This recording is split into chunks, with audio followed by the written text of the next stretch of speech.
हमने हमारी पार्टी ने 2021 से इस बात का डिमांड किया था कि पूरे देश में कास्ट सर्वे होना चाहिए।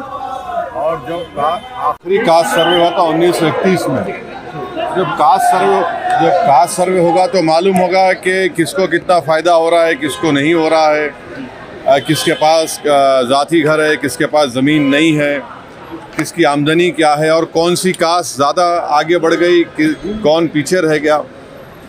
तो ये बहुत ज़रूरी है और हम बीजेपी से एक ही बात कहेंगे और एनडीए से कहेंगे कि आप टाइमलाइन बता दीजिए, कब शुरू होगा, कब ख़त्म होगा और इसको लागू कब किया जाएगा। क्या ये 2029 के पार्लियामेंट के चुनाव से पहले होगा या नहीं होगा।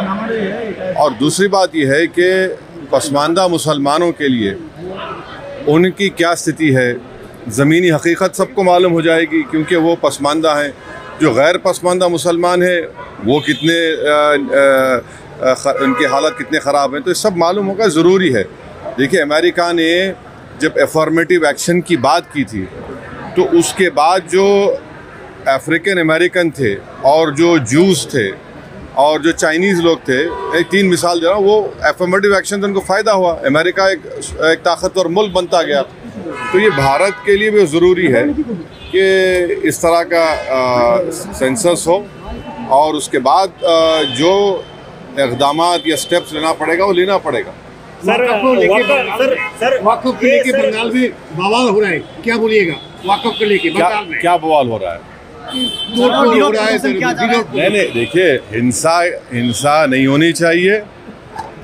एक गलत कानून बीजेपी ने बनाया है जो कॉन्स्टिट्यूशन के फंडामेंटल राइट्स के ख़िलाफ़ है और all India Muslim personal law board ने इस कानून के ख़िलाफ़ बकरीद तक के प्रोटेस्ट का ऐलान किया है। हमारी पार्टी उस प्रोटेस्ट में हिस्सा ले रही है और हम उस कानून के ख़िलाफ़ हैं। सर, ये जो टेरर अटैक हुआ, काफ़ी सारा बयान आया, हालांकि कल अमित शाह का भी एक बयान आया, चुन चुन के जो है मारेंगे, आपने भी कहा। तो क्या लगता है सर, हालांकि अमेरिका का जो वाइस प्रेसिडेंट है उनका भी सपोर्ट कल भी देखा गया है, उन्होंने ट्वीट के माध्यम से बोला है कि अमेरिका का पूरा सपोर्ट इंडिया के साथ है। नहीं, पूरा अपोजिशन पार्टी